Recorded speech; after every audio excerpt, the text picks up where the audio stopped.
Hoy les voy a contar la historia de cómo Enoc, antepasado de Noé, se convirtió en el ángel más cercano a Dios, e incluso de cómo tuvo que recibir 50 golpes del propio Dios. Y así, Metatrón puede ser llamado por varios nombres diferentes: Minatrón, Metaraón, en fin, hay varios. Nuestro pajarito acaba de hacer popó aquí, amigo. ¡Qué falta de respeto! ¡Qué falta de respeto, amigo!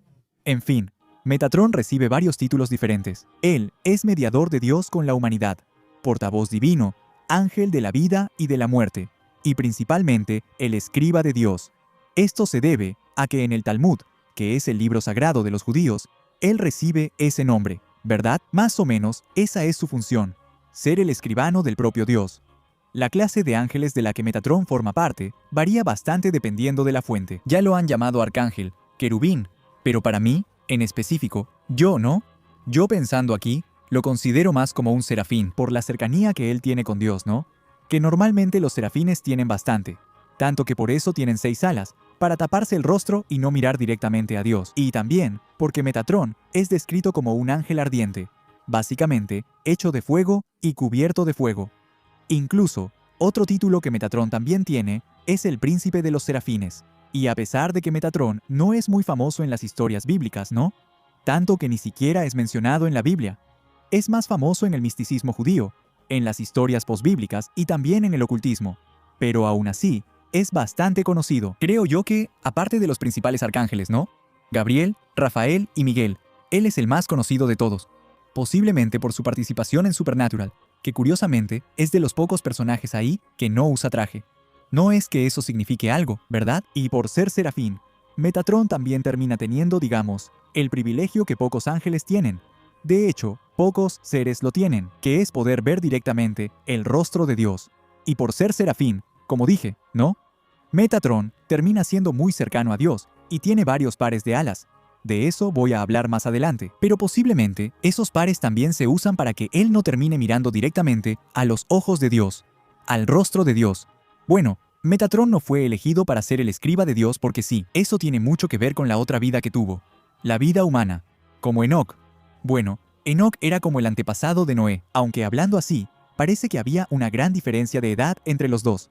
Pero en realidad, Enoc sería como el bisabuelo de Noé, y forma parte de las primeras generaciones de la humanidad mencionadas en la Biblia. Se hizo muy famoso porque además de tener un libro, que es el de Enoc, ¿verdad?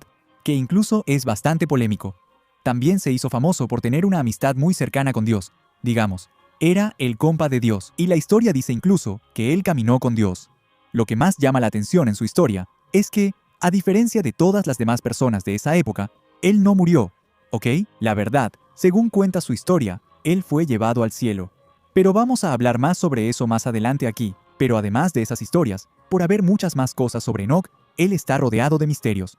Existen libros antiguos, los llamados apócrifos, ¿verdad? Por si no sabes qué son los apócrifos, básicamente son historias de la Biblia, solo que no canónicas. Son como spin-offs, digamos así. En esos libros, dicen que Enoc habría recibido varios secretos del universo, vio ángeles, aprendió sobre las estrellas y muchas otras cosas. Y por eso, es respetado en varias religiones. En el Islam, incluso es visto como un profeta que inventó la escritura. Y, según algunas tradiciones judías, dicen que él habría pasado por una metamorfosis, una transformación. Caray, está lloviendo mucho aquí.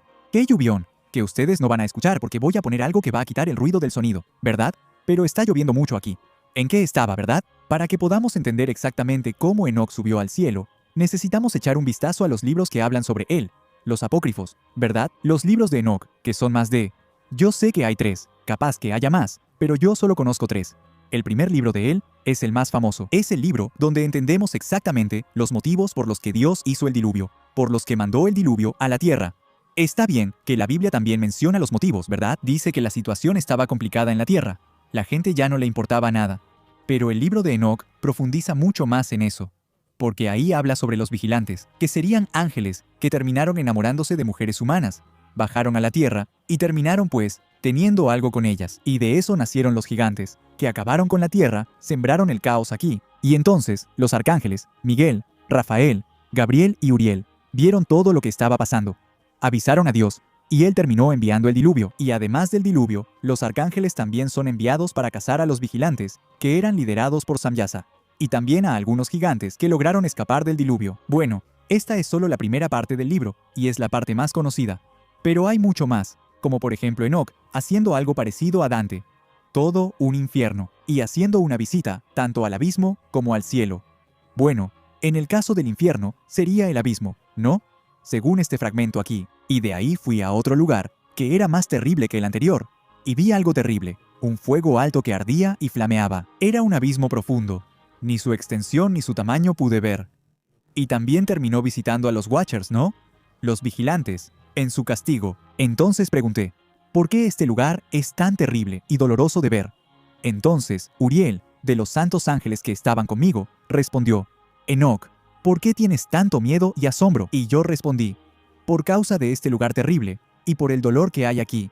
Y él me dijo, este es el lugar donde está la prisión de los ángeles, y aquí serán mantenidos presos para siempre. Bueno, en el caso del viaje al cielo, la descripción ocurre en los capítulos 6 y 7 más o menos. Ahí, él termina viendo la casa de cristal. Entré y me acerqué a una pared construida con piedras de cristal y rodeada por lenguas de fuego. Y empecé a temblar. Y cuando temblaba y tenía miedo, caí sobre mi rostro y tuve una visión. Y he aquí que había una segunda casa, más grande que la anterior, y toda su puerta estaba abierta delante de mí, y estaba construida de llamas de fuego. Él también vio el trono de la gloria, y miré, y vi allí un trono elevado. Su apariencia era como cristal, y sus ruedas eran como un sol brillante. Y de debajo del trono salían ríos de fuego ardiente, de modo que no podía mirarlo. Y la gran gloria se sentaba sobre él, y su vestidura brillaba más que el sol, y era más blanca que cualquier nieve. Bueno, si Dante terminó viendo el infierno, el purgatorio, el paraíso, claro que nuestro querido Enoc aquí también vería tres cosas. Pero la tercera no fue el purgatorio. Él terminó viendo las estrellas mismas. Y por si fuera poco, al final del libro, como les dije, Enoc no termina muriendo.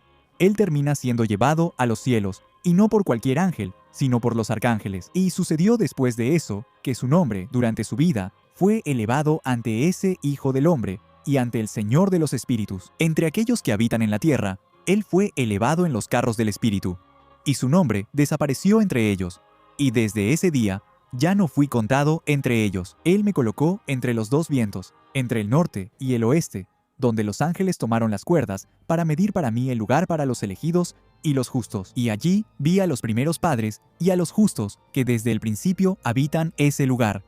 Y sucedió, después de eso, que mi espíritu fue trasladado y ascendió a los cielos, y vi a los santos hijos de Dios. Caminaban sobre llamas de fuego.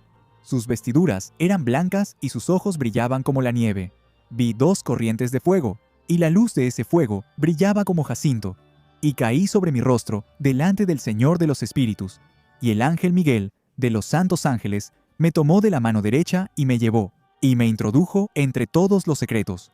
Y me mostró todos los secretos de la justicia, y él me mostró todos los secretos de los extremos del cielo, y todos los reservorios de todas las estrellas y todas las luminarias, de donde salen delante de los santos, y él trasladó mi espíritu al cielo de los cielos, y vi allí algo como una estructura de cristal. Entre esos cristales, lenguas de fuego vivo. Y mi espíritu vio el cinturón que rodeaba esa casa de fuego, y en sus cuatro lados había ríos llenos de fuego vivo, y rodeaban esa casa. Y alrededor estaban serafines, querubines y ofanines. Estos son los que no duermen y guardan el trono de su gloria. Vi ángeles que no podían ser contados, 1,000 millares y 10,000 veces 10,000, rodeando esa casa. Y Miguel, Rafael, Gabriel y Fanuel, y los santos ángeles que están sobre el cielo, estaban ahí y salían de esa casa. Y salían de esa casa Miguel, Gabriel, Rafael, Fanuel, y muchos santos ángeles sin número, y con ellos estaban los ancianos de los días, su cabeza blanca y pura como la lana, y sus vestiduras eran indescriptibles, y caí sobre mi rostro, y todo mi cuerpo se disolvió, mi espíritu se transformó, y clamé con voz fuerte, con el espíritu de poder, y bendije, glorifiqué y exalté. Estas bendiciones que salían de mi boca fueron agradables delante de aquel anciano de los días, y aquel anciano de los días vino junto con Miguel, Gabriel, Rafael y Fanuel, y miles y decenas de miles de ángeles sin número. Aquel ángel vino hasta mí, y me saludó, y me dijo, «Tú eres hijo del hombre que nació para la justicia, y la justicia permanece sobre ti, y la justicia del anciano de los días no te abandona». Y ahora seguimos aquí, con el segundo libro de Enoc, que es el libro eslavo. o también llamado el libro de los secretos de Enoc. Aquí ocurre la descripción sobre el viaje de Enoc por los 7 cielos, donde él conoce varias capas diferentes del cielo. Va desde el lugar donde las estrellas están guardadas hasta el lugar de castigo divino para los pecadores, y también tiene el encuentro con el propio Creador, que ocurre allá en el 10º cielo, donde él ve el rostro de Dios, y Dios ordena al ángel llamado Retil que le dicte a Enoc 360 libros que contienen todos los secretos de la creación, de la naturaleza y de las almas humanas. O sea, Enoc aquí prácticamente ya se ha vuelto casi omnisciente de todo lo que ocurre en el mundo, ¿verdad? El tipo se enteró de todo, y además, allá en las partes finales, Enoc regresa a la tierra por 30 días para enseñar a sus hijos, como a Matusalén, sobre cómo vivir con justicia, antes de ser llevado permanentemente por Dios. Pero la cosa realmente sucede en el tercer libro de Enoc, que es el libro hebreo de Enoc, donde el tipo llamado Ismael conoce a un ángel que se autodenomina Metatrón. De hecho, él dice que tiene varios nombres diferentes. El ángel Metatrón, el príncipe de la presencia, me dijo: tengo 70 nombres correspondientes a las 70 naciones del mundo, pero mi rey me llama Nar. Pero lo principal sucede en el capítulo 4, donde Metatrón dice con todas sus letras que antes era conocido como Enoc, hijo de Jared, confirmando así que de hecho Enoc se habría convertido en el ángel Metatrón. Le pregunté a Metatrón: ¿por qué eres llamado por el nombre de tu creador con 70 nombres?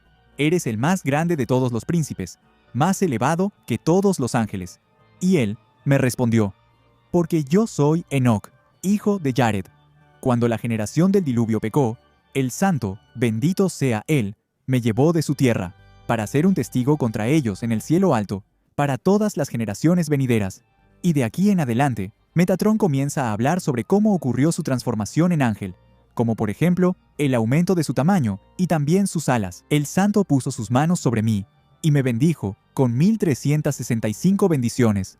Fui engrandecido y elevado hasta alcanzar la anchura y la longitud del mundo, y brotaron en mí 72 alas, 36 de un lado y 36 del otro, y cada ala cubría todo el mundo.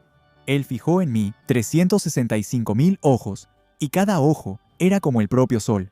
Y también, Clara habló sobre su metamorfosis, su cuerpo cubierto de fuego. Cuando el santo me tomó para servir al trono de gloria, mi carne fue transformada en llamas, mis músculos en fuego ardiente, mis huesos en brasas de enebro, la luz de mis párpados en esplendor de relámpago, mis globos oculares en antorchas de fuego, el cabello de mi cabeza en llamas ardientes. Todos mis miembros se convirtieron en alas de fuego ardiente, y mi cuerpo se volvió fuego abrasador. Lo más loco de todo es que Metatrón era tan bien visto ahí en la corte celestial, que incluso ganó un título que ningún otro ángel tuvo, el de pequeño Yahvé, o Yahvé menor. El santo hizo para mí el trono de gloria, semejante a su propio trono de gloria. Esparció sobre él una cobertura de esplendor, gloria, belleza, gracia y misericordia. Él puso sobre mi cabeza una corona real, en la cual estaban fijadas las 49 piedras preciosas, como la luz del globo solar. Él me llamó el menor Yahvé, en presencia de toda su casa celestial, como está escrito, porque mi nombre está en él. Y claro que Metatrón terminó aprendiendo mucho más sobre los secretos de la creación. Dios me estableció como príncipe y soberano sobre todos los príncipes de sus reinos, y todo ángel que tenga algo que decir ante el santo debe decirlo delante de mí. Todo lo que yo diga en su nombre debe ser observado. El santo me reveló todos los secretos de la creación y todos los secretos de la sabiduría. No hay nada en el cielo o en las profundidades del mundo oculto para mí. Él me abrió las puertas de la sabiduría, del entendimiento de la vida y de la Torá. O sea, básicamente Metatrón lo sabe todo. Es casi omnisciente, o tal vez, según esas escrituras, él sea realmente omnisciente. Bueno, resulta que todo esto terminó haciendo que Metatrón recibiera un castigo. Eso porque un hombre, una vez que subió al cielo, terminó confundiéndolo con el propio Dios. Eso no terminó nada bien para Metatrón. Eso porque terminó recibiendo 60 latigazos de fuego por orden del propio Dios, para demostrar que no, él no era Dios. Al principio, yo solía sentarme sobre el trono de la gloria en la puerta del séptimo palacio. Pero cuando Aker, y escucha bien esto, vino a contemplar la visión del trono y fijó sus ojos en mí, tuvo miedo y tembló. Su alma se horrorizó, y él dijo: existen, de hecho, en realidad, 2 potencias en el cielo. En ese momento, salió una voz del cielo diciendo: regresen, hijos rebeldes, excepto Aker. Entonces, el ángel Anafiel vino por orden del santo, y me dio 60 latigazos de fuego, y me hizo levantarme de mi asiento, para que todos vieran que yo solo era un siervo, que había alguien por encima de mí. Metatrón también le mostró al rabino Ismael que él guardaba el destino de las almas. Metatrón dijo: ven, te mostraré dónde están las almas de los justos que fueron creadas y las almas que aún serán creadas. Él mostró el trono de la gloria, y debajo de él estaban las almas de los justos, brillando como las luminarias del cielo. Y también él tiene control sobre el alma de los impíos. Vi las almas de los impíos y el lugar donde son castigadas. Y Metatrón me dijo: estas son las almas de aquellos que no guardaron los preceptos del santo, pero permanecen aquí hasta el día del gran juicio. Bueno, yo dije aquí que él tiene el dominio sobre las almas, pero creo que más bien él estaba mostrando a Ismael dónde están las almas. No exactamente que él tiene el dominio. En fin, de todas formas, hay una parte mucho más interesante, en la que él termina mostrando al rabino simplemente las letras con las que Dios habría creado el universo. Y él explica que esas letras brillan en su propia corona y también en el cuerpo. Con esas letras, el cielo y la tierra fueron sellados. Las letras con las que fueron creadas las montañas y las colinas. Las letras con las que fueron creados los mares y los ríos. Ellas brillan con el resplandor de los relámpagos y vuelan de un lado a otro del universo. En este caso, esas letras a las que él se refiere son en realidad el nombre de Dios, ¿verdad?